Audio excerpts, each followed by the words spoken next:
Hey tout le monde, bienvenue dans cette nouvelle vidéo INHGS. On se retrouve pour une vidéo que vous adorez comme sujet, c'est les dramas. Et ça tombe bien parce que moi aussi j'adore ça. C'est la troisième vidéo que je fais sur le sujet. Je mettrai les deux autres listes dans le petit juste ici ou ici, je ne sais plus. Une petite liste des dramas les plus récents que j'ai terminés et que j'ai vraiment trouvé géniaux. Ceux que j'ai pas trop aimés, je vais en parler un petit peu, mais je vais pas m'attarder dessus, tu vois. Ça dépend à quel moment vous regardez cette vidéo. En tout cas, les dramas que je vais lister se sont terminés il y a 1 ou 2 semaines maximum. Ils sont assez récents, certains ne sont pas encore sur Netflix et si vous ne les trouvez pas sur Netflix, ils seront sur Dramacool, donc n'hésitez pas à checker, ou sinon sur Viki. Et comme d'hab, j'attends votre avis sur les dramas dont je vais parler. Peut-être que vous les avez déjà vus, peut-être que vous voulez les regarder, ou peut-être qu'après cette vidéo vous allez avoir envie de les regarder. Dites-moi tout ça en commentaire, je suis toujours aussi curieuse. N'hésitez pas à me suivre sur Instagram et si vous voulez d'autres sujets sur la Corée du Sud, que ça soit des vlogs, des dramas, de la musique, n'oubliez pas de vous abonner et d'activer la petite cloche des notifications, c'est hyper important la cloche. La cloche est importante. Et faites bien gaffe à activer toutes les notifications concernant cette chaîne et puis c'est tout. On commence? Let's go. Ok, le premier drama dont j'aimerais vous parler, c'est True Beauty. True Beauty, en fait, c'est un webtoon qui a été adapté en drama. D'ailleurs, j'ai fait un make-up dessus et le lien sera aussi en haut. Et franchement, ce drama, je l'ai adoré. De toute façon, les dramas, il y a Ciao nous, je suis désolée, je suis obligée de les regarder.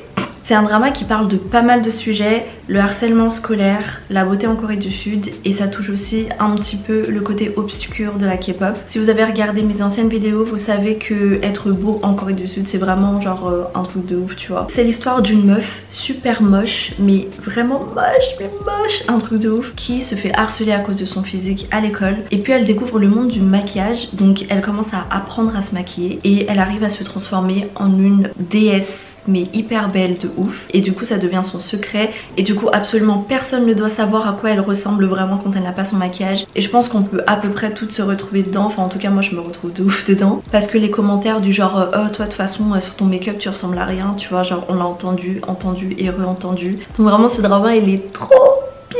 J'ai adoré. Entre le lead male et le second male, franchement j'avais trop du mal à choisir. Si tu regardes que le drama et pas le webtoon, c'est super dur de choisir, enfin en tout cas moi j'ai vraiment eu du mal à choisir entre les deux, alors qu'en général quand je regarde un drama, directement mon bias, tu vois. Et c'est seulement après avoir lu le webtoon que j'ai pu choisir ma team, donc soit team Suho, soit team Sojun. Si t'as vu le drama, n'hésite pas à mettre ta team dans les commentaires parce que j'aimerais bien savoir. Ce drama au début il peut paraître mais super kitsch et super cliché, c'est à dire que la meuf tu vas la voir tomber dans les bras du mec au moins 5 fois et tu vas voir des scènes en ralenti plein de fois et tout, tu vois, genre vraiment caractéristique du drama pur, mais c'est tellement bien fait et c'est tellement fait justement dans l'exagération que tu comprends en fait que les metteurs en scène ils ont fait exprès de rendre cette scène aussi obvious comme ça, justement un petit peu pour se moquer de ces clichés, tu vois. Et après au fur et à mesure il y en a de moins en moins, mais c'est vraiment trop bien et il y a plein de points que j'aimerais bien analyser dans ce drama parce que ils mettent en avant énormément de problèmes,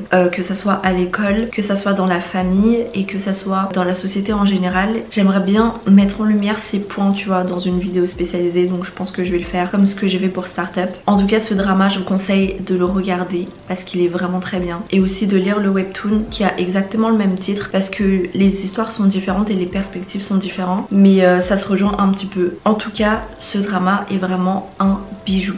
Le deuxième drama dont je voudrais vous parler c'est Mr. Queen. Celui-là il a 20 épisodes au lieu de 16 comme d'habitude. D'ailleurs je suis arrivée au 16e épisode, je me suis dit oh je l'ai enfin terminé et je vois qu'en fait ça continue et je me dis j'ai pas fini au final, mais en même temps j'étais contente, tu vois, parce que le drama il est vraiment trop bien, donc du coup j'étais contente que les épisodes continuent. C'est l'histoire d'un cuisinier super célèbre qui travaille dans la Maison Bleue et du coup les jaloux autour de lui ont voulu le piéger parce qu'il est super arrogant en même temps, parce que bon, il est intelligent aussi, mais il est quand même super arrogant.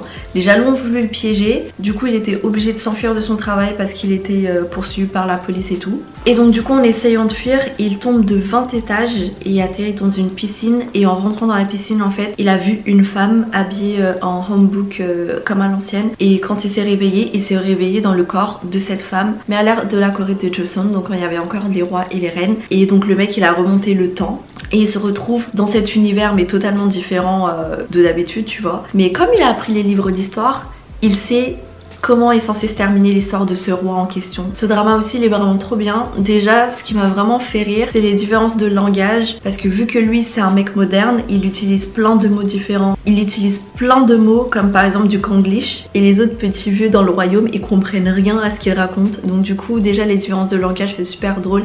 Si t'apprends un petit peu le coréen tu vois directement la différence entre le mec qui parle et les gens de l'ancien temps qui parlent.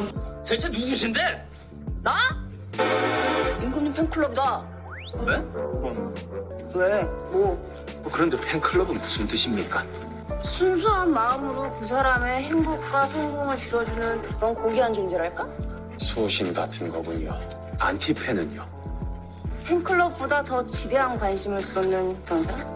더 강력한 소신. 나 또한 중전의 안티팬이요. 편안할 안티팬?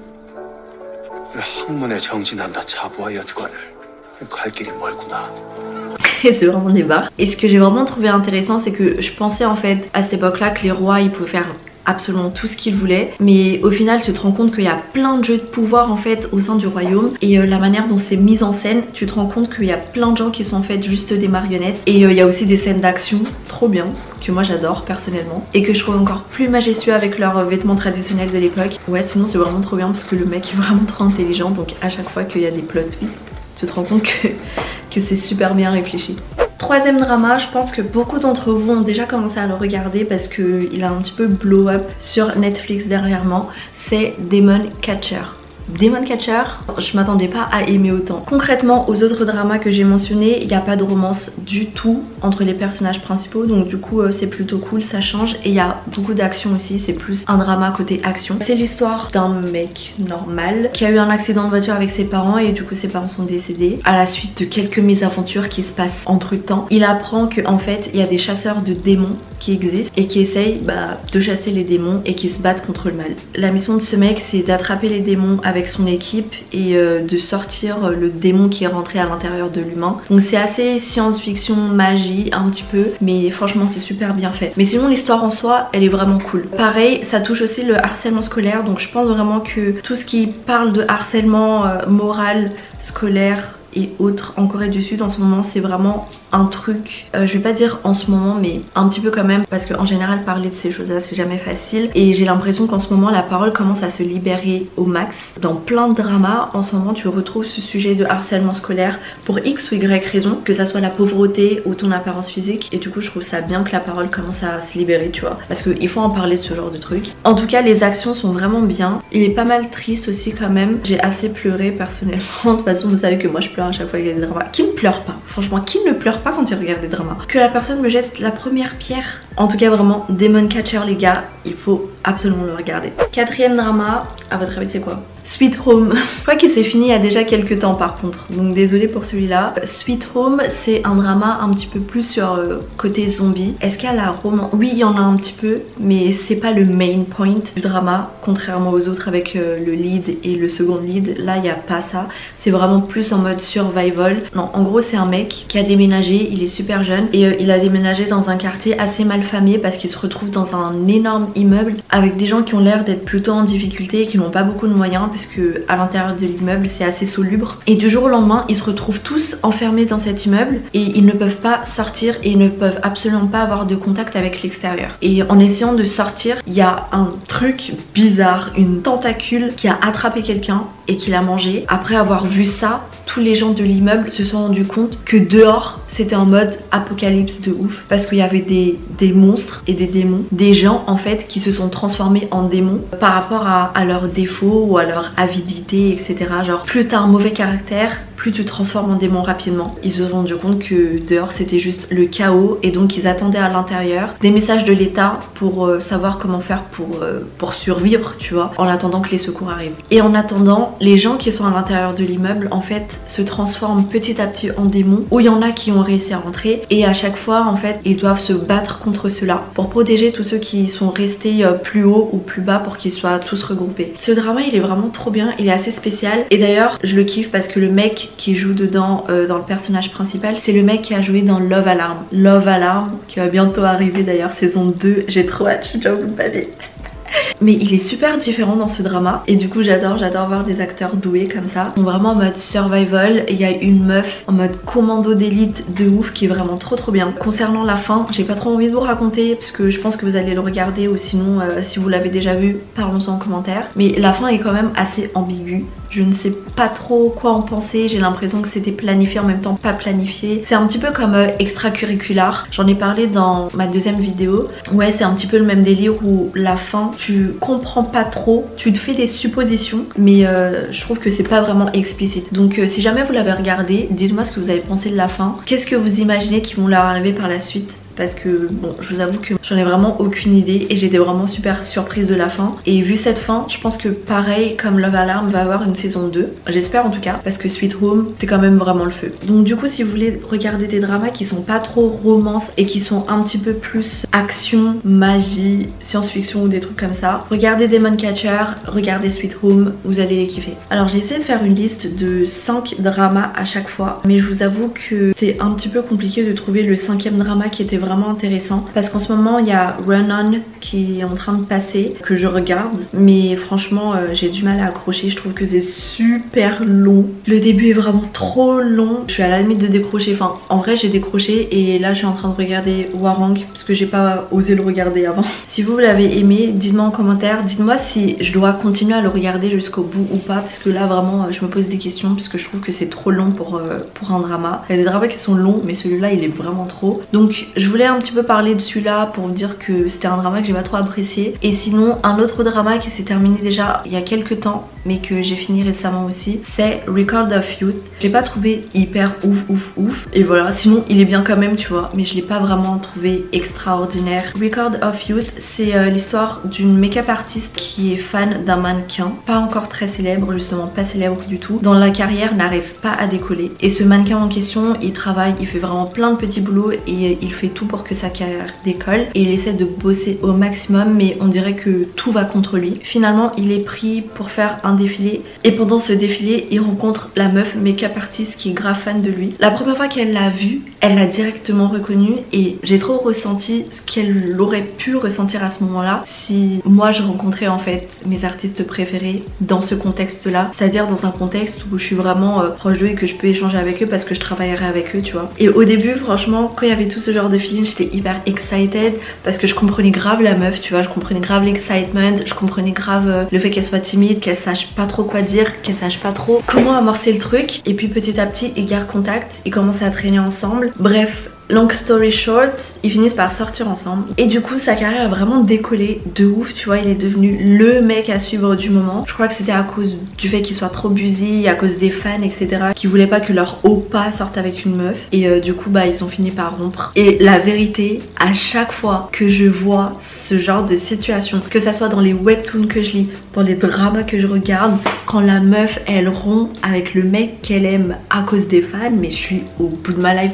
parce que le mec il est encore grave amoureux de la meuf tu vois. C'est juste parce que les fans ils sont genre vraiment grave possessifs et toxiques en fait sur l'artiste que les gens ils se sentent obligés de rompre leur couple. Mais à chaque fois que je vois ça je me dis si moi je sors avec le mec dont je suis vraiment fan et que j'ai vraiment appris à le connaître pour de vrai, que je vois c'est que il est vraiment aussi bien que ce que j'avais imaginé quand j'étais fan de lui, mais que le ciel me tombe sur la tête, jamais de la vie que je vais rompre à cause des fans, mais jamais. Là je suis là, j'endurerai jusqu'à la fin. Si on me dit que tu pars en War Tour, mais je partirai en War Tour avec toi.